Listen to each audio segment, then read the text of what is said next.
So ito po ang paraan kung paano po natin i-track o malaman ang status ng parcel natin na pinadala sa PAL Cargo. So una po, search po natin PAL Cargo Tracking.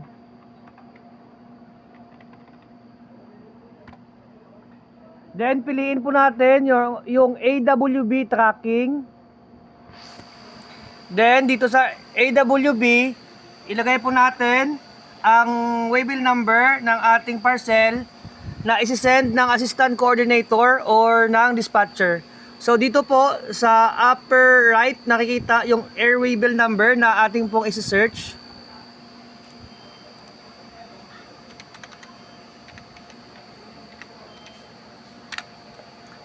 Tapos po pindutin ng search.